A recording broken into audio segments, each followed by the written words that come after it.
Good day everyone. May aayusin ako na radyo ngayon. Ang sira daw nito is yung port o lagayan ng charger or input ng charger.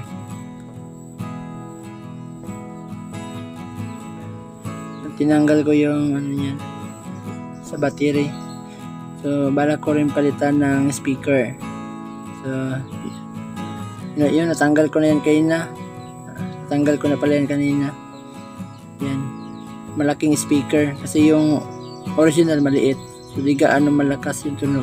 Then nilagyan ko din ng battery, yung chargeable battery na galing doon sa mga Bluetooth speaker.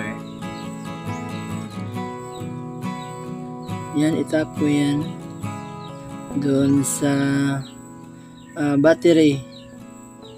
Yung old battery, yung 1.5 volts. So pinalitan ko ng 3.7 volts. So lagyan ko din ng cinchable tube para maganda tingnan. Yan. Gunting lang yung pang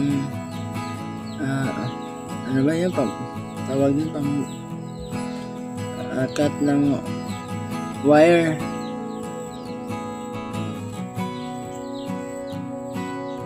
Yan.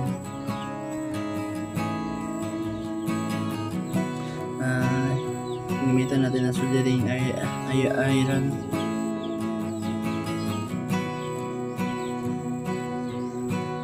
Yan, gamitan natin ng soldering para matibay talaga. Yan. Then guys, hindi ako professional sa pag-aayos ng mga ganyan. So experience ko lang din yan. Hindi talaga yan ang trabaho ko, but may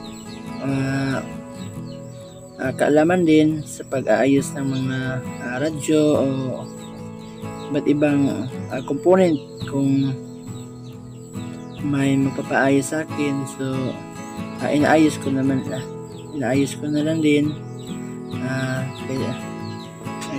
Minsan gaya ngayon wala akong trabaho, so ito ang ginagawa ko. Yan. Sabi kasi ng kapitbahay namin, binigay daw sa kanya yan.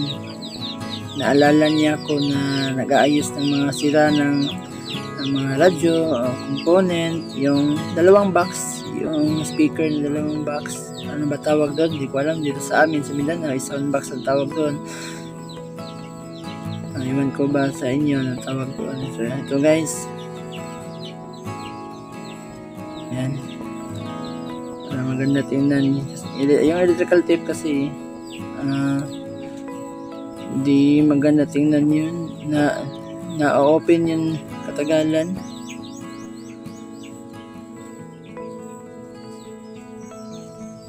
Yan guys, I hope na tutunog yan, kasi di ko pa kasi na-try yan. Yung capacitor niya na 10 volt for 70 microfarad, pinalitan ko ng 10 volt to 20. So baka may lalakas konti yung bass nito. Oops. Hindi pala pasok. Malaking magnet kasi yung pinalit ko. So ang gagawin ko is ko na lang, kasi malaki kasi magnet, hindi kasya.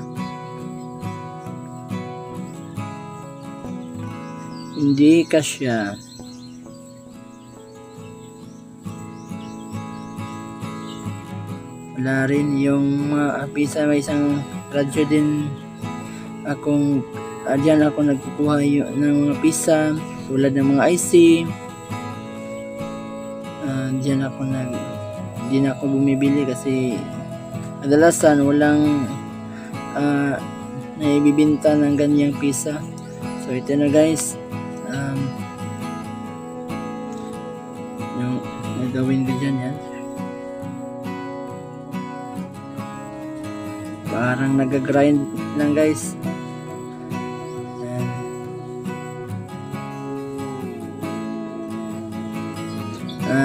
isa pa guys, nung bata pa ko, ito talaga yung hilig ko, ginagawa. Hanggang sa nag-aral ako ng electrical installation, di pa rin ako minto sa pag-ayos ng mga ganyan, component. Nahiligan ko na talaga ang pag-aayos ng mga ganyan.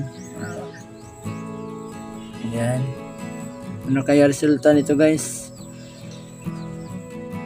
Ayan. Tanggal na. Ayan guys. Actually, 3 years na daw to guys. Sabi ng kapitbahay ko. Sa kaibigan din kasi niya yan, galing ng gown na brand. Hindi gaano maganda yung gown na brand, hindi gaano maganda yung tunog niyan, lalo na sa speaker. Maliit kasi magnet niyan. Yan guys, nasakto din, no? Kita niyo guys, sakto.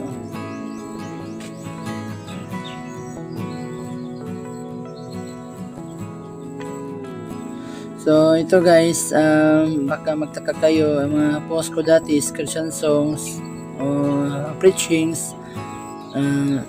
Di kasi yun, approve ni YouTube, kaya sabi niya magbago lang ako ng mga content. Then naisipan ko kung ano ang ginagawa ko. Nasa church ako, so nasa church yung mga videos ko, nasa work.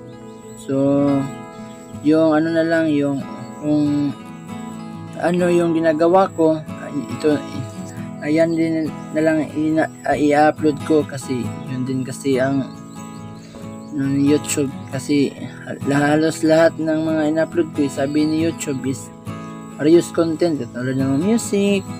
So wala naman ako mga cover songs, kasi hilig ko magkanta, kaso wala rin ako mga kagamitan. So di rin ako gaano marunong mag-guitar. So dito ako nahilig dito, yung kadalasan ko ginagawa. So balik muna tayo sa ating video guys. So ito na, pasok ko na yung cable, ng charger, yung wire ng charger. Sira na yan na charger guys. Pinutol ko yung kulay white, then green. Ang iniwan ko is yung kulay red and blue, positive and negative. So direkta na guys, mas maganda kasi yung direkta na yung charger, kasi hindi na yan sa ibabaw, sa itaas, kasi madali masira. Yan guys.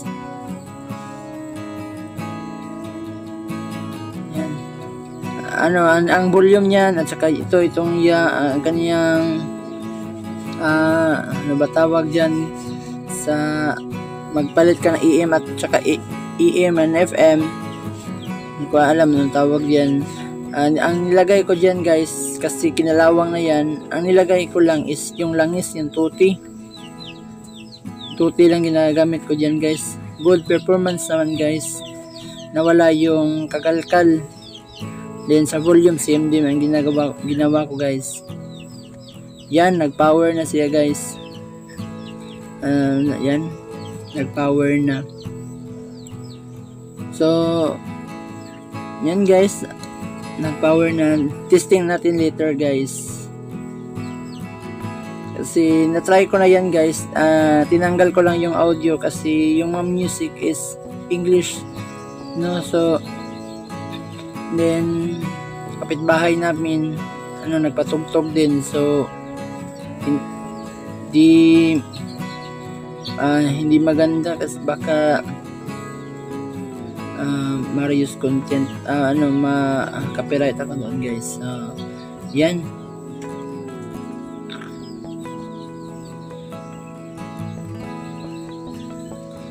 dugtong natin guys.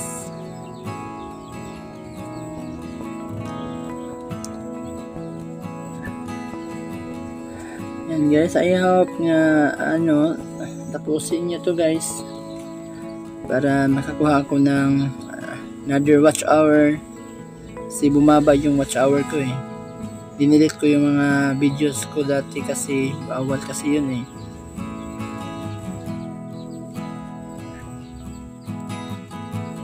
Yan guys.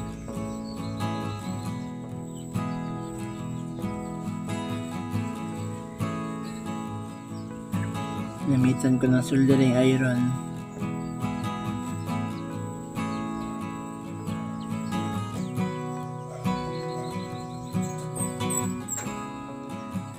Then, cinchable tube. Para maganda talaga guys. Tingnan.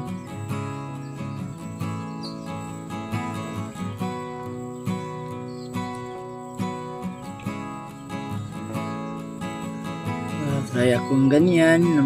Nag-video kasi marami na din akong inaayos ng mga component guys. Hindi ko lang binibidyohan kasi wala akong hilig sa ganyan eh, yung mag-video.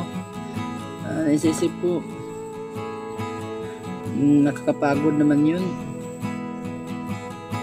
Then di naman wala naman talaga akong di naman kasi ako nag-aral ng electronics. Sa akin ayos lang ng ayos. Yan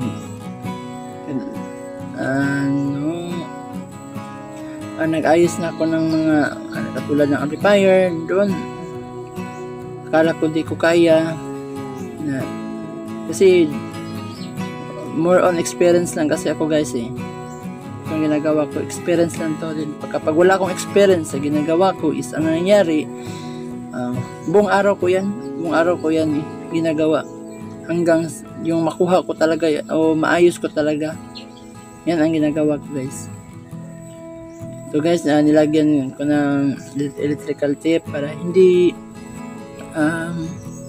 pag pinihit sa likuran,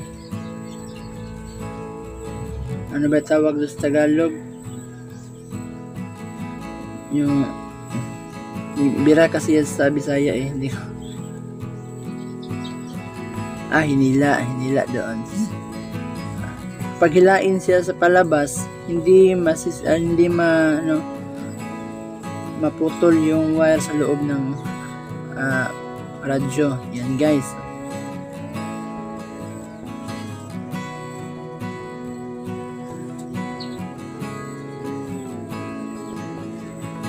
Okay, malapit na maayos guys. May taklob yan na radyo guys. Akala ko walang taklob. Akala ko yan lang yung binigay sa kanya, may taklob pala. Di na nakikita sa video kasi kinabukasan ko na yung nakita ko yung takip niya sa likuran.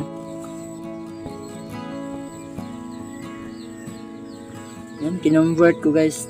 Walang built-in battery yan guys. Isipan ko lang lagyan para hindi na kasi walang kuryente kasi yung may-ari nito eh. Kaya naisipan ko may mga extra battery naman ako kasi yung nag-aayos ako ng mga Bluetooth speaker. Ang iba kasi pinapalitan nila yung speaker nila na yung power bank, battery na power bank, pinapalit nila, gusto nila palitan lang ng malaking battery yung power bank at nilalagay. Kaya ang mga ganyang battery marami sa akin na naiwan nung nagpapagawa sa akin. Yan guys. Then maganda din kapag may battery kasi kapag yung EM hindi kagalkal kasi yung EM eh. Kapag naka-charge sa charger ng phone, hindi maganda tingnan. Di maganda pakinggan kasi ang kagalkal niya. So ito guys, itinry ko na. Mangkol problema anak ma'am. Kung sa plano ni mas lang sa iyang pinabole, huwag ang katungod na bumabat na ito. Pero, ganahan na ka na ako. Wala, magkatahan na kayo. Kung ganahan ka na ako, magiging na si Marlon na seryoso na lang ang relasyon. Ganong nakasulti man ka na, ma'am. Mura magaduga akong nabatyagan na mura baliwas na lang sa... Ako kon Tagum City. Ako lang konsyal nga kinimangkod si ma'am. Sa paging kalat-kalat na pagulan at pagkidlat at pagkulog, tunutuyan ng ITCC at localized thunderstorm. Uli naman nagpaalala ang pag-asa sa mga mamamayan na maging alerto at handa sa posibleng